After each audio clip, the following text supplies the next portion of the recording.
พี่น้องเอ้ยเนาะยามข่อยคำลงแรงพี่น้องเอ้ยสนิทกะอยู่เฮือนอยู่ซ่านพี่น้องเอ้ยเนาะช่วงนี้ก็อากาศหนาวพี่น้องเอ้ยเนาะทางไตเขตลาวไตพี่น้องเมืองตะแตงแค่ใส่กรองพี่น้องเอ้ยเนาะแม่ได้สนิทก็ได้มานั่งอยู่ในเฮือนในซ่านพี่น้องออกอยู่นอกก็ลมพัดแห้งจ้ะพัดช่วยอยู่เนาะอยู่นอกข้างนอกเออ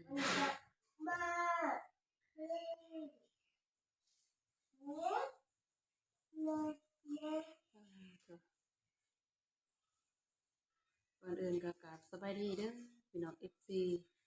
สู่ผู้สุคนเนาะที่ติดตาม2 YouTube สนิทลาวไต่พี่น้องเอ้ยเนาะบ่ว่าสิอยู่ภายในประเทศหรือต่างประเทศพี่น้องเนาะก็ยินดีต้อนรับเข้าสู่สองสนิทลาวไต่พี่น้องเนาะทางเขตไต่ของลาวเฮาเดี๋ยวนี้ก็อากาศหนาวเด้อพี่น้องเอ้ยเนาะมื้อนี้สนิทว่าสิโทรหา โทรหาบ่าวอนุพี่น้องเอ้ยเนาะโทรดินน้ำเพิ่นเพราะว่าสนิทก็บ่ได้ไปเฮือนเพิ่นเนาะสามีภรรยาเพิ่นเกิดลูกพี่น้องเอ้ยเนาะสนิทก็ได้แต่โทรหาทางกับโทรศัพท์นี่แหละเนาะก็ได้ไปดินฮอดเฮือนเทิงซ่านเพิ่นพี่น้องเอ้ยเนาะสนิทก็เลยว่าสิโทรหาเพิ่นมื้อนี้เนาะ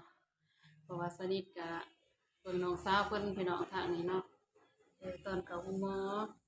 มื้อนี้ว่าไปหาเป้าเพิ่นพี่น้องเอ้ย เนาะสนิทได้ไปรับเพิ่นมาพักผ่อนอยู่เฮือนอยู่ซ่านแล้วพี่น้องเอ้ยสนิทโทรหาบ่าวอนุขอโทษอีกนะเพิ่นก่อนพี่น้อง FC เป็นกำลังใจให้เพิ่นทางโทรศัพท์นี่แหละพี่น้องเอ้ยเนาะไปหาเพิ่นก็ช่วงนี้ก็สนิทก็บ่สะดวกปานใดเนาะเพราะว่าติดตามอาการน้องสาวเพิ่นทางปีแน่เอออยากสนิทเนี่ยยังน้อยหนึงพี่น้องเอ้ยเนาะก็สิว่าอันนี้หลายก็บ่ดอกเนาะเลยบ่ทันมีเวลาขึ้นไปหาเพิ่น สนิทกันเลยเนาะช่วงระยะนี้ก็หนาวแน่พี่น้องเอ้ยเนาะเลยอยู่ในเรือนในซ่านนี่แหละพี่น้องสนิทสิโทรหาบ่าวอนุก่อนเนาะสบายดีจ้าทำไร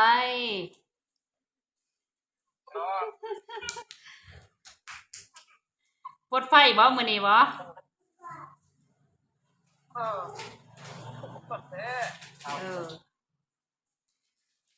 โอ้ว่าสิไปลินน้ำบ่ทันนี่มื้อหน้าจะสิไปลินน้ำเด้อว่าเถอะเสียงรถรถแล่นเป็นยังเลยบ่ไม่พิเศษเลย วะให้ FC เบิ่งเด้ อ๋ออะไรเยอะยังไงถ่ายคลิปป่ะแม่นเออเฮ็ดรอๆเด้อบัดนี้ มารอดอยหนาวนี่แค่องศาเลยครับโอ้ยอยู่นี่ก็แห้งเลยหนาวแท้หนาวว่าอยู่ได้แล้วประมาณ20 30เด้อโทร30แม่นโทรหาบ่าวน้องพี่น้องเอ้ยน้องบ่ได้ปลินนำเพิ่นเช้านี้ก็ไปๆมาๆเนาะหนาวไปหาน้องสาวเพิ่นแหน่เนาะแล้วก็เลยบ่ได้ไปหาไปเยี่ยมไปยามเพิ่นมีเวลาเพิ่นพี่น้องเอ้ยเนาะก็เลยโทรเอาแต่ทางโทรศัพท์นี่แหละจักโมงเนี่ยนี่บ่ประมาณ7:00นเออ7:00นนี่แหละบอกว่าไปรินน้ำมันนะจักโมงไปรินน้ำน้องสาวโอ้ประมาณไปฮอดหั้นก็8:00 นเด้เป็นโมงเช้าแม่น ก่อนเด็กกล้องไหมพอดี8 โมงเช้านั่นแหละไปหันก็ยังสิแล่นเอกสารอีหยังนะบ่เพิ่นบ่ทันได้แล่นเข้าไปหันไปฮอดหันจังว่าจังว่าได้แหน่เอกสารน่ะลุงปากแล่นแต่เช้าพุ่นได้บ่ทันได้อืพอดีเขาขอบใจร้ายพอดีเขาไปแล่นเอกสารให้จังว่าออกมาไว้ไปนั่งท่าอยู่หันก็โดนเติบแล้วยังว่ายังให้บ่คนน้อยบ่ได้สอติเออเออน้องสาวเอวาริน บ่สอพ่อแม่เด้อป้าโทตายังยิกแก้มพุ่นเนาะโอ้เออนอนอืมแห้งแห้งอากาศก็หนาวจังซี่เนาะหนาวเย็นนั่นนี่อยู่เลิกแล้วสออืมโอ้ยเย็น10ตอนนี้18 19ป้าโทบ่าวสาย Channel กลับแล้วบ่เฮ็ดได้ขึ้นเมื่อยัง พักผ่อนอยู่หั่นเลยบ่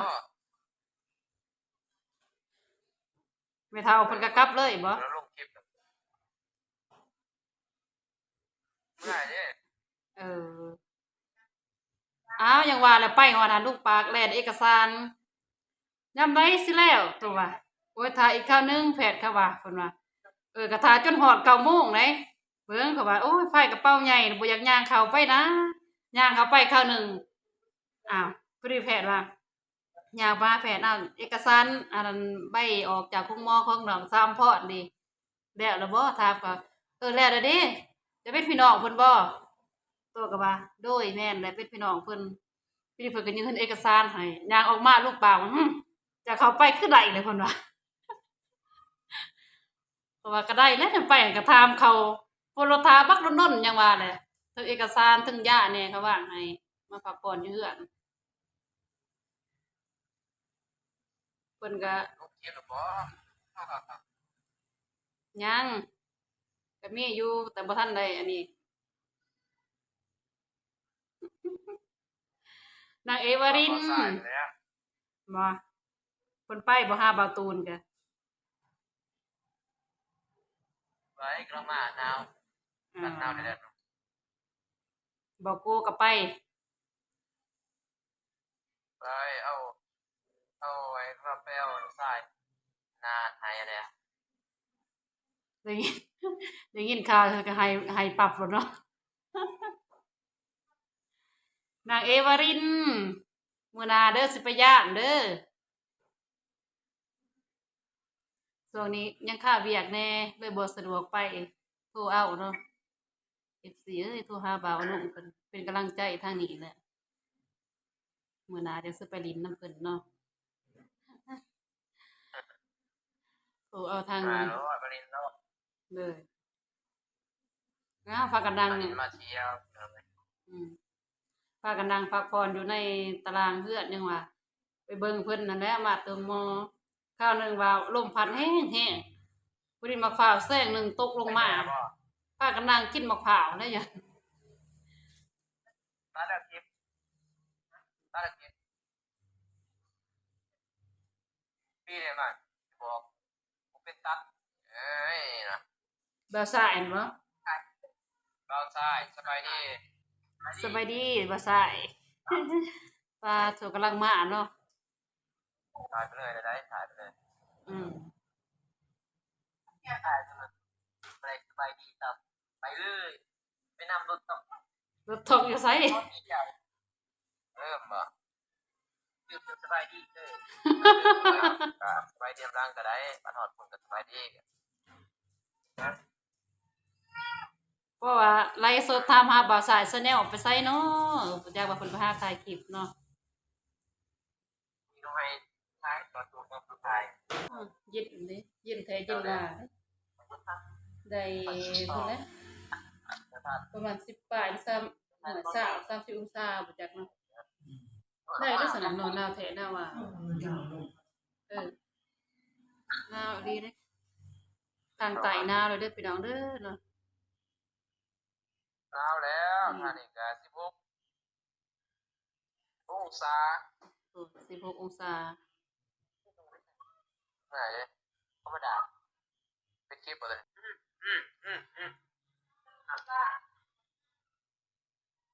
ให้แท้ให้ว่าเนาะเสียงเพิ่นส่งจนแห้งขนาดไหนปลาตัวดินดาวๆแล้วเด้อทางนั้น โอ้ยหนาวจังเลยหนาวแทบมาว่าเฮ็ดเวทีก่อนเลย เออมื้อหน้าสิจะมาเรียนมื้อหน้าจักสิไปลินน้ำเดียวเคเคโอเคบ๊ายบาย พี่น้องเลยเนาะ เลย ไปก่อนเนาะให้ดูกินก่อน สุขดีสุขดี บ๊ายบายฝากติดตามไปเด้อพี่น้องเด้อสาวนิดเป็นพี่น้องเลยเนาะสาวนิดฝากติดตามเพิ่นแน่พี่น้องเลยเนาะไปบ๊ายบาย บ๊ายบาย เย็นยังกินก่อน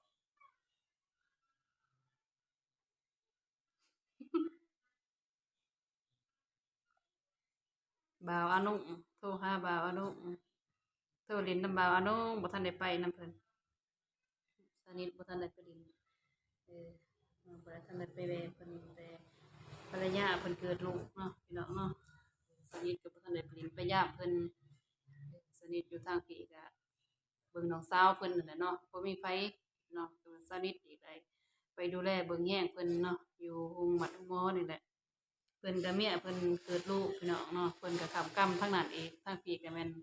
เพิ่นให้สนิทเบิ่งให้พี่น้องเนาะส่วนนี้เพิ่นก็ออกแต่โรงหมอแล้วพี่น้องเนาะมาพักอยู่เรือนอยู่ศาลแล้วเด้สำบายสำบายแหน่ไข้แหน่แหละเนาะเพิ่นก็เลยมาพักผ่อนอยู่เรือนอยู่ศาลพี่น้องเอ้ยเนาะสนิทบ่ได้ไปหาทางบ่าวอนุก็ได้เนาะว่าสิไปดินน้ำเพิ่นก็เลยฆ่าจังซี่นี่แหละเนาะเพิ่นให้ฝากเบิ่งน้องสาวเพิ่นทางนี้อีกเนาะสนิทก็เลยบ่ได้ไปหาเพิ่นเนาะมีเวลามื้อหน้าพู้นแหล้วจะสิไปเยี่ยมไปยามเพิ่นพี่น้องเอ้ยเนาะเฉพาะสำหรับคลิปนี้เด้อพี่น้องเด้อก็ขอบมกขอบใจเด้อผู้ใหญ่ใจดีเพิ่นเนาะแล้วก็ FC ภายในประเทศและต่างประเทศเนาะที่ติดตามช่องYouTube สายนี้ลาวไต่พี่น้องเอ้ยขอบมกขอบใจหลายๆสำหรับคลิปนี้สนิทก็เอ่อสิขอไว้สำนี้เด้อพี่น้องเด้อเนาะติดตามในคลิปต่อไปพี่น้องเอ้ย